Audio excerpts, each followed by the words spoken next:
Bismillahirrahmanirrahim. Assalamualaikum warahmatullahi wabarakatuh. Innal hamdalillah nahmaduhu wa nasta'inuhu wa nastaghfiruh wa na'udzubillahi min syururi anfusina wa min sayyiati a'malina. Man yahdihillahu fala mudilla lahu wa man yudlil fala hadiya lahu. Asyhadu an la ilaha illallah wa la syarika lah wa anna Muhammadan abduhu wa rasuluh. Amma ba'du. Ya, alhamdulillah siang hari ini kita bisa bertemu dalam mata kuliah perilaku dalam arsitektur ya. Di pertemuan pertama ini, dalam mata kuliah ini akan mengantar kita pada pemahaman mendalam tentang bagaimana manusia berinteraksi dengan lingkungan binaan. Mari kita sama-sama jelajahi konsep dasar dan relevansi pentingnya perilaku manusia dalam membentuk desain bangunan yang berkelanjutan dan ramah lingkungan.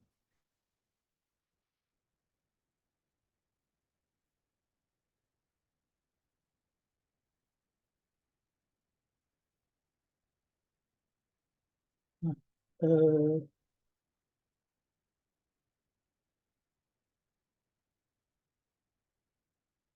Dalam bagian ini kita akan mempelajari bagaimana faktor psikologis, budaya, sosial, dan lingkungan memainkan peran dan cara kita berinteraksi dengan ruang dan bangunan. Melalui pemahaman yang lebih dalam tentang perilaku manusia, kita dapat meningkatkan desain arsitektur untuk menciptakan lingkungan yang lebih berdaya guna, inklusif, serta berkelanjutan. Kemudian pertanyaan pertama adalah, apa sih arsitektur perilaku itu ya? Oh ya, sebelum kita lanjut ya, mohon siapkan catatan kalian ya. Saya hanya akan menyampaikan poin-poin pentingnya saja ya. Detailnya akan saya sampaikan secara lisan. Nah, apa sih arsitektur perilaku itu? Hmm.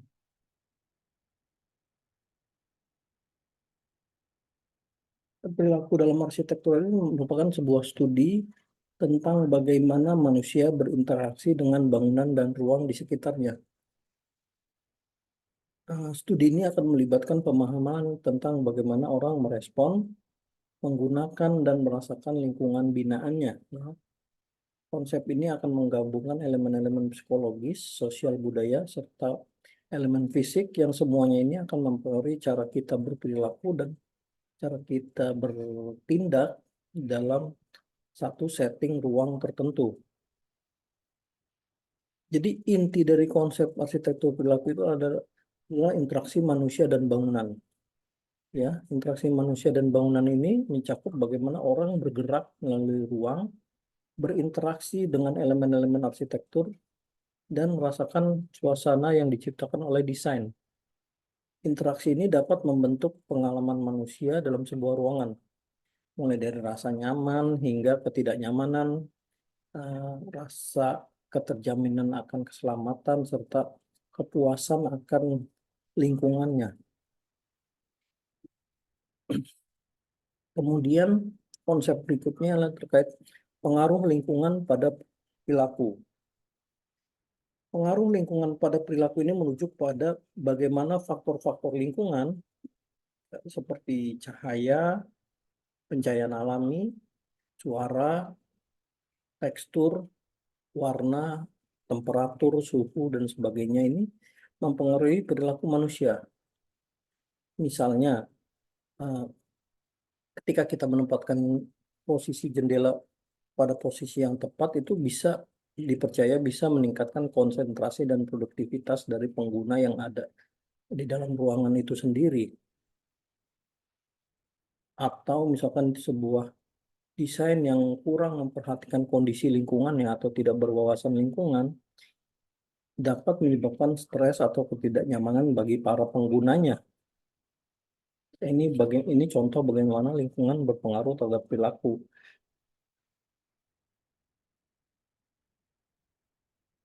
Kemudian konsep berikutnya adalah terkait optimalisasi desain ruang publik. Ya, optimalisasi desain ruang publik ini upaya untuk menciptakan ruang publik yang lebih fungsional, inklusif, serta menyenangkan bagi semua orang. Pengoptimalisasian desain ruang publik ini akan melibatkan perencanaan yang cermat, serta mempertimbangkan kebutuhan dan preferensi dari berbagai macam atau beragam varian pengguna, di mana prinsip desain yang digunakan adalah prinsip ramah lingkungan untuk menciptakan lingkungan yang berkelanjutan atau sustainable environment. Jadi dengan demikian konsep optimalisasi desain ruang publik ini punya tujuan untuk menciptakan ruang yang tidak hanya indah secara estetika, tapi juga mendukung kesejahteraan dan interaksi sosial yang positif.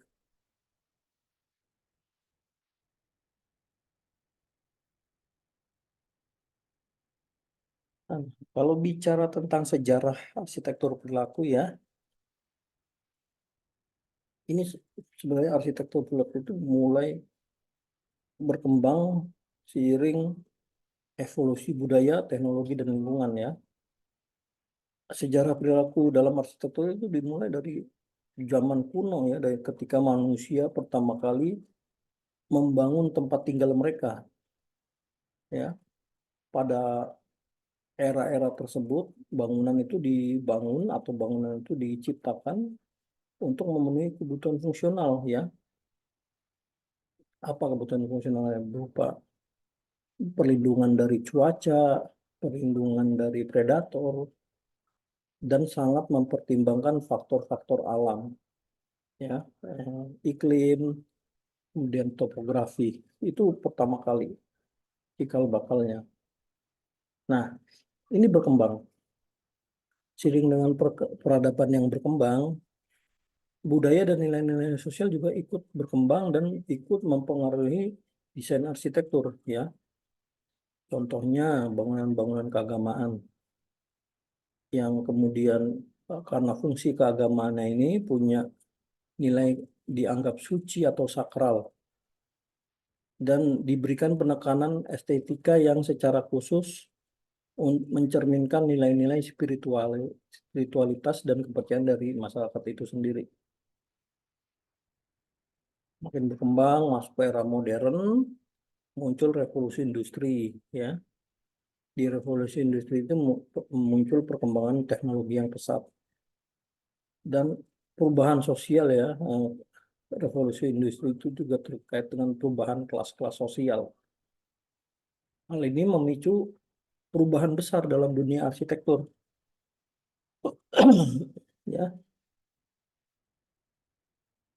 perkembangan transportasi, urbanisasi, dan perkembangan teknologi material memungkinkan untuk eksperimen-eksperimen baru dalam desain bangunan yang mencerminkan gaya hidup dan kebutuhan masyarakat yang berubah ya. Ya salah satu peristiwa besar di dunia itu kan Perang Dunia Pertama ya. Jadi psikologi perilaku dalam arsitektur itu tidak akan lepas dari ilmu psikologi lingkungan. Nah, ilmu psikologi lingkungan sendiri itu muncul ketika berakhirnya Perang Dunia Satu, di mana waktu itu banyak kota-kota hancur yang mau dibangun kembali. Ya, jadi ketika kota-kota hancur ini mau dibangun kembali, para perancang, para ahli-ahli sosiologi lingkungan ya, waktu itu eh, berpikir ketika kita mau membangun kota, kita harus mempertimbangkan aspek perilaku eh, penggunanya, dalam hal ini para para warganya yang waktu itu mungkin masih trauma dengan kejadian perang ya, punya luka-luka akibat perang gitu ya, luka-luka secara psikologis. Nah, gimana kota-kotanya dibuat agar lebih resilience, lebih tahan terhadap efek-efek negatif. Nah, akhirnya secara ilmu psikologi lingkungan dan lu- eh, yang menjadi dasar psikologi dalam arsitektur itu mulai berkembang. Nah, kalau di Indonesia ini sendiri sebenarnya sudah ada dari nenek moyang kita ya, dari kemunculan rumah-rumah adat itu ya di pedalaman sampai gedung-gedung pencakar langit di kota besar, arsitektur Indonesia ini mencerminkan pengaruh dari berbagai budaya dan tradisi lokal. Kemudian mengadaptasi lingkungan alam yang beragam ya.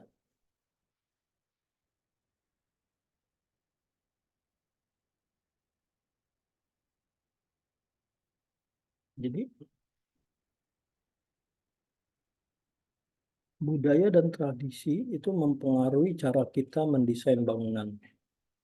Apa yang orang anggap penting dalam kehidupan mereka dan bagaimana cara mereka hidup mempengaruhi bagaimana rumah dan bangunan itu akan dibangun.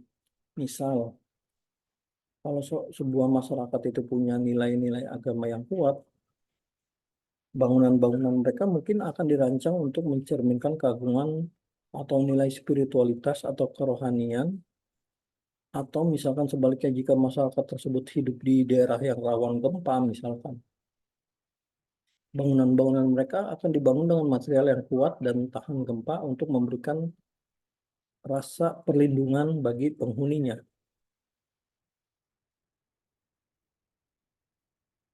Selain itu, pertumbuhan kota dan mobilitas penduduknya juga berperan dalam perkembangan arsitektur ya. Ketika sebuah kota berkembang, artinya orang-orang mulai bergerak lebih banyak, lebih mobile, berpindah dari satu titik ke titik lainnya. Nah, ketika melakukan aktivitas tersebut, desain kota juga harus disesuaikan. Artinya harus dipikirkan bagaimana desain sistem transportasinya, jalan rayanya, supaya orang berpindah dari satu tempat ke tempat lain itu bisa lebih cepat.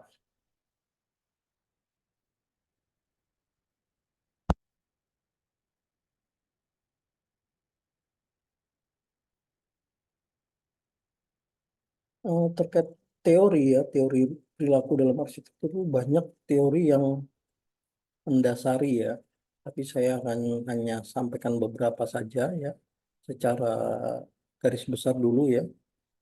Ya, kalau bicara teori maka sama seperti teori-teori keilmuan yang lain, ini merupakan kerangka konseptual yang digunakan untuk memahami dan menganalisis bagaimana manusia berperilaku dalam ruang binaan. Jadi teori-teori ini umumnya mengintegrasikan pengetahuan tentang psikologi, sosiologi, antropologi, dan ilmu-ilmu lainnya untuk menjelaskan faktor-faktor yang mempengaruhi perilaku manusia dalam konteks lingkungan binaan.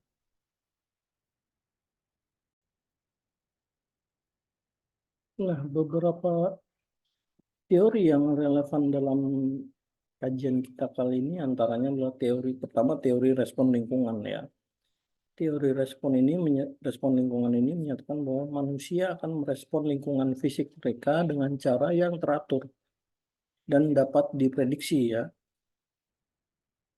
Ini akan mengacu pada bagaimana elemen-elemen warna, pencahayaan, serta layout ruangan itu akan mempengaruhi emosi, kenyamanan, dan perilaku manusia.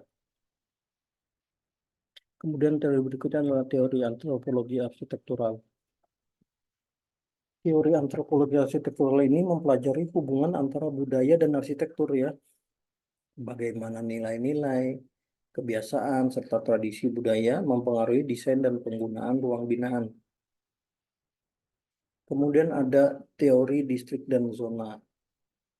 Ya, ini teori ini bicara tentang pembagian wilayah perkotaan menjadi beberapa distrik atau zona yang punya fungsi dan karakteristik masing-masing. Ya, ketika kita membagi zona ini, kita akan mempelajari tentang bagaimana faktor-faktor seperti kepadatan populasi, kegiatan ekonomi, dan kebutuhan pengguna akan mempengaruhi struktur dan bagaimana kota itu berkembang. Kemudian yang menjadi pendasar adalah teori psikologi arsitektur ya.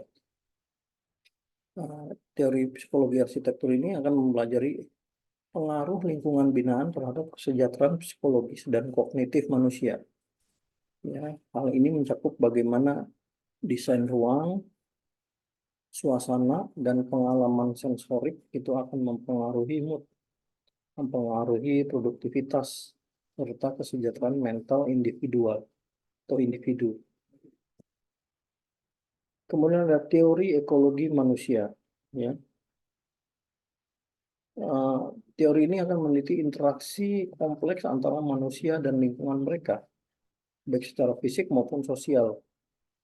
Teori ini mencakup pemahaman tentang bagaimana manusia beradaptasi, bagaimana manusia memanfaatkan dan memodifikasi lingkungan mereka untuk memenuhi kebutuhan hidup mereka. Kemudian yang terakhir ada teori determinisme sosial. Teori ini akan mengusulkan bahwa lingkungan sosial punya peran dominan dalam menentukan perilaku manusia, termasuk dalam konteks arsitektur. Ya, yang termasuk dalam konteks determinisme sosial ini faktor-faktornya seperti kelas sosial, kekuatan politik, struktur sosial akan berpengaruh terhadap desain dan bagaimana ruang binaan itu digunakan.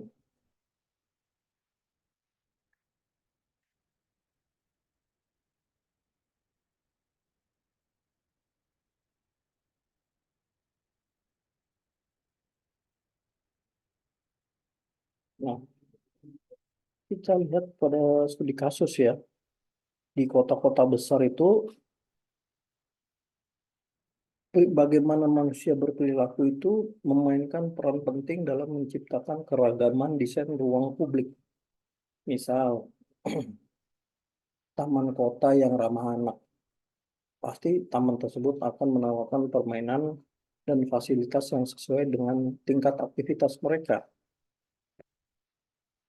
Sementara misalkan pasar malam ya, pasar malam yang ramai itu kita akan rancang dengan menekankan pada jalur lalu lintas yang jelas dan ruang terbuka yang luas untuk mengakomodir timbulnya kerumunan-kerumunan pengunjung. Selain itu, ketika kita mendesain ruang terbuka, ya seperti taman atau lapangan, itu kita perlu mempertimbangkan bahwasanya ruang terbuka tersebut akan bisa saja digunakan untuk acara-acara komunitas.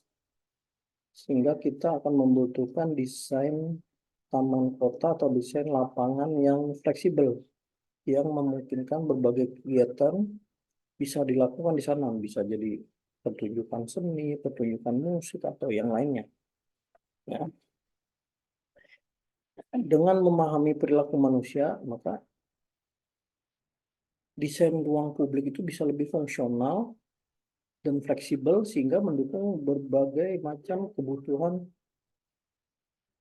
manusia yang bervariasi serta di saat yang bersamaan mendukung interaksi sosial masyarakat.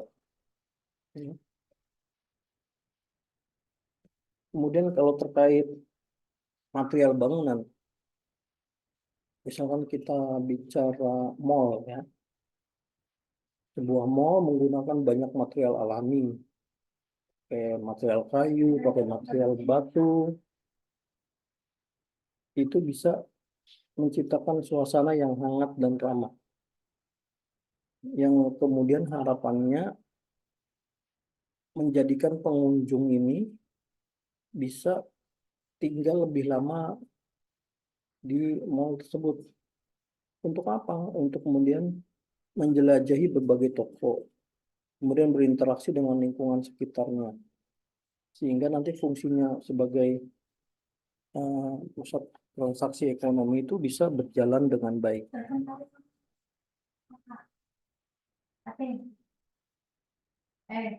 Selain itu, bentuk bangunan juga dapat mempengaruhi perilaku manusia.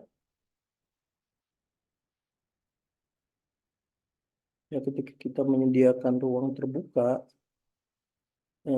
di taman atau di pusat perbelanjaan, itu bisa mendorong interaksi sosial dan rekreasi antar pengunjung. Ya, Dari contoh-contoh studi kasus ini kita bisa ambil sekilas kesimpulan bahwasanya bagaimana desain bangunan dan penggunaan material bisa mempengaruhi respon dan perilaku manusia dalam lingkungan binaan. Dengan memahami hubungan ini, kalian, calon arsitek dan desainer, bisa menciptakan ruang yang lebih fungsional, nyaman, dan merangsang bagi penggunanya, merangsang aktivitas, merancang interaksi.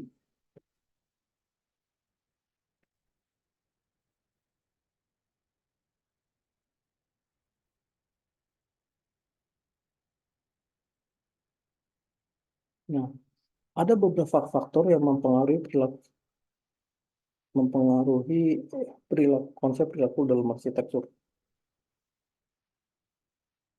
Ini ada faktor keberlanjutan, faktor budaya, dan kemajuan teknologi ya.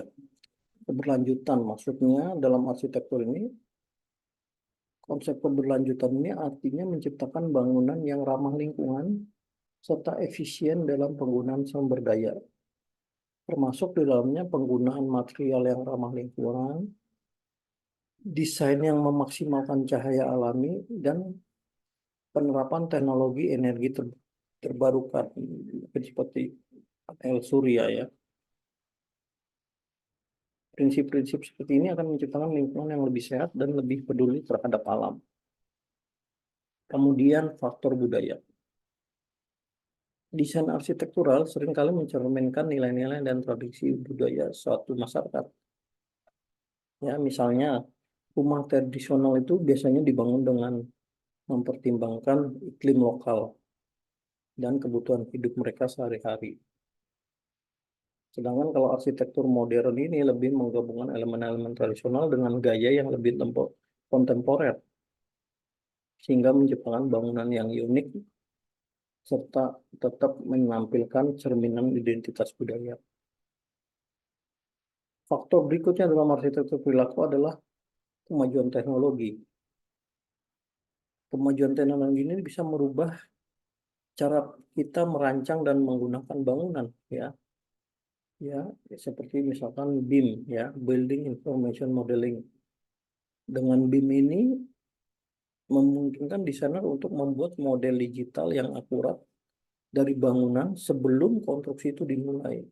Ya, dulu mungkin nggak bisa ya, tapi dengan ada teknologi ini kita bisa membuat modeling digital yang akurat dari bangunan kita sebelum bangunan kita itu akan dibangun, sebelum dikonstruksi. Sehingga kita bisa memprediksi kira-kira bagaimana pengalaman penggunanya ketika menggunakan bangunan yang kita rancang dan bangun tersebut. Kemudian ada beberapa implikasi praktis ya terkait uh, perilaku dalam arsitektur.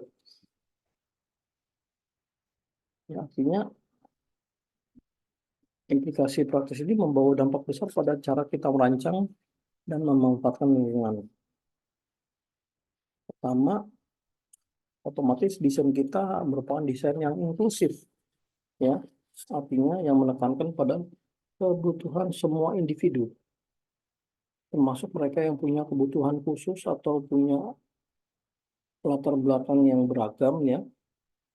Jadi dengan desain inklusif ini kan mengakui bahwa setiap individu punya kemampuan dan kebutuhan yang berbeda-beda, sehingga bangunan harus dirancang untuk dapat diakses dan digunakan oleh semua orang, bebas dari hambatan, ya, termasuk yang ramah terhadap disabilitas, aksesibilitas yang memadai, dan menggunakan material yang dapat digunakan dengan nyaman oleh semua orang. Kemudian implikasi berikutnya adalah desain kita harus ramah manusia, tidak hanya ramah lingkungan, tapi harus ramah manusia. Ya, ini merupakan hasil dari pemahaman mendalam kita tentang bagaimana manusia berinteraksi dengan lingkungan fisik mereka. Ini misalkan bagaimana kita menata layout ruangan, ya, menata pencahayaan, menata ventilasi, itu semua ramah terhadap manusia sebagai penggunanya. Implikasi yang terakhir adalah kita mengadaptasi prinsip kelanjutan atau keberlanjutan. Yang bangunan itu harus bisa beradaptasi dengan perubahan lingkungan dan perubahan dari kebutuhan penggunanya dari waktu ke waktu. Artinya kita harus mencakup penggunaan teknologi-teknologi yang bisa dapat diperbarui, desain kita harus fleksibel, dan kita punya pemikiran jangka panjang terhadap dampak bangunan kita terhadap lingkungan. Sehingga secara keseluruhan prinsip-prinsip desain inklusif, lingkungan ramah manusia, dan adaptasi kelanjutan ini jadi konsekuensi langsung dari kita memahami perilaku manusia dalam arsitektur. Ya, jadi sebenarnya kalau nanti kalian tugas akhir dengan pendekatan arsitektur perilaku ya, tidak tidak bedanya ketika kalian mendesain bangunan yang inklusif, mendesain bangunan yang ramah lingkungan dan ramah manusia, mendesain bangunan yang sustainable ya. Jadi apapun pendekatan yang kalian pilih nanti ketika tugas akhir, aspek perilaku itu tidak akan lepas.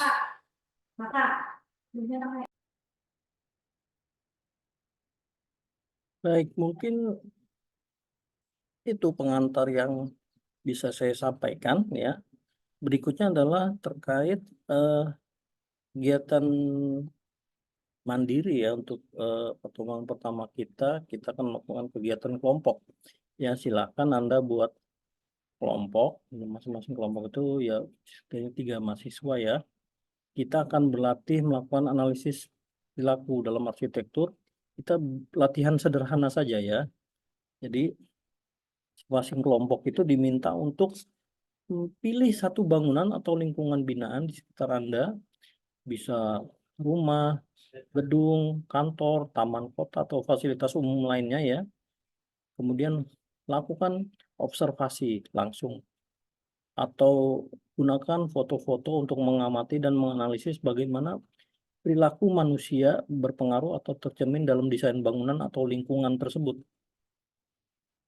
Nah, nanti tulis hasil observasi ya, analisis kalian dalam bentuk laporan singkat yang di situ ada deskripsi tentang sifat bangunannya, tentang deskripsi singkat bangunan, lokasi, fungsi, karakteristik umum lainnya.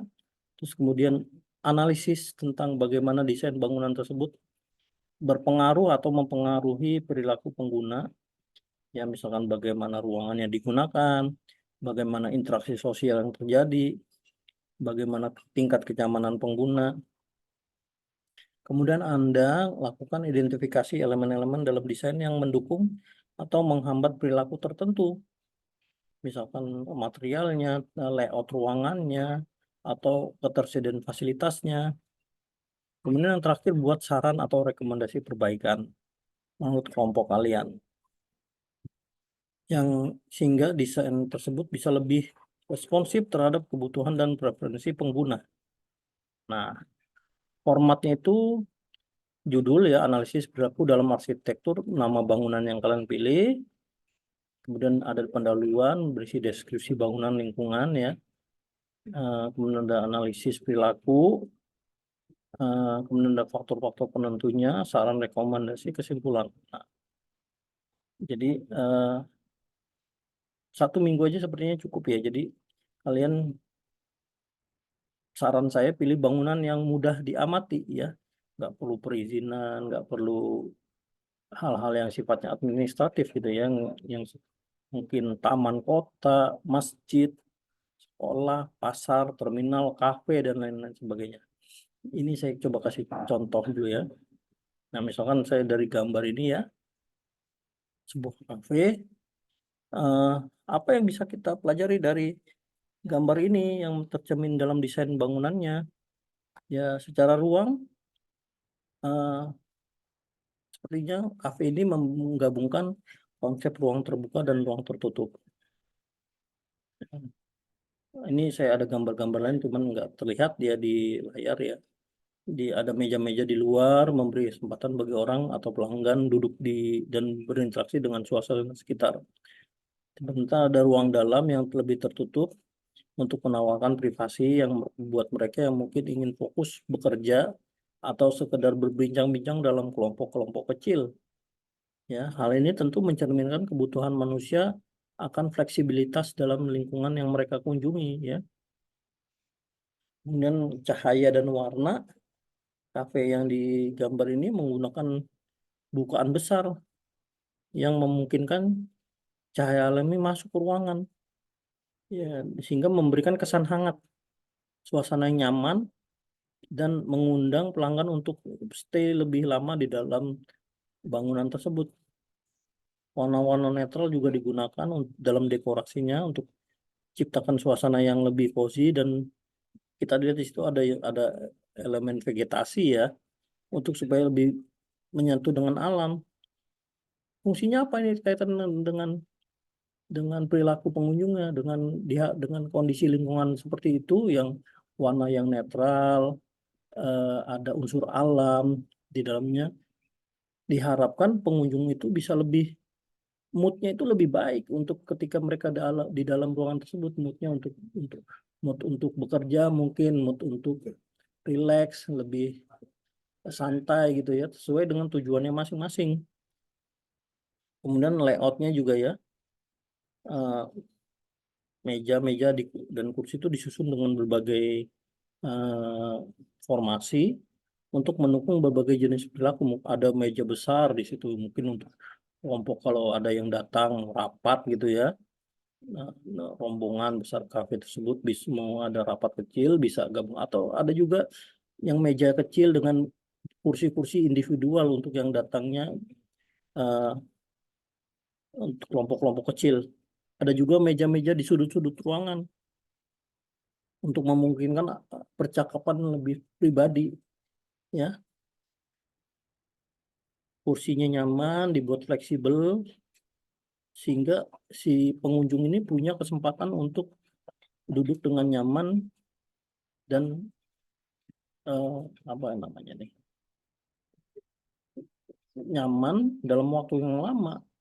Ya, diharapkan ketika si pengunjung ini bisa duduk dengan nyaman dalam waktu yang lama, mereka akan melakukan RO, repeat order lagi, mereka akan pesan lagi, mereka punya pengalaman positif terhadap terhadap kafe tersebut, kafe ini yang diharapkan bisa mendatangkan fit buat si yang punya kafe gitu kan, akan lebih balik lagi gitu ya.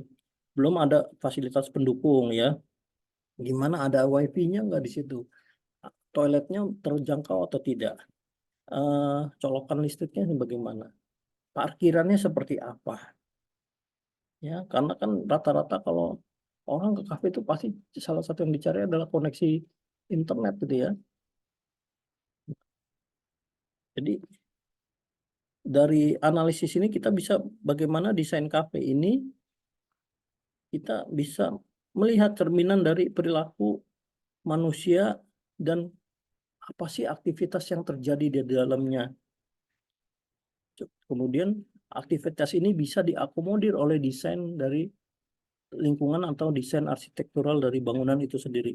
Ya, jadi itu saja yang mungkin bisa saya sampaikan ya. Tugas ini silakan 1 minggu dikerjakan berkelompok ya. Nanti saya buatkan eh, link pengumpulannya di Classroom.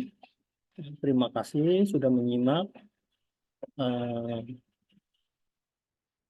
Saya rasa cukup ya. Wassalamualaikum warahmatullahi wabarakatuh.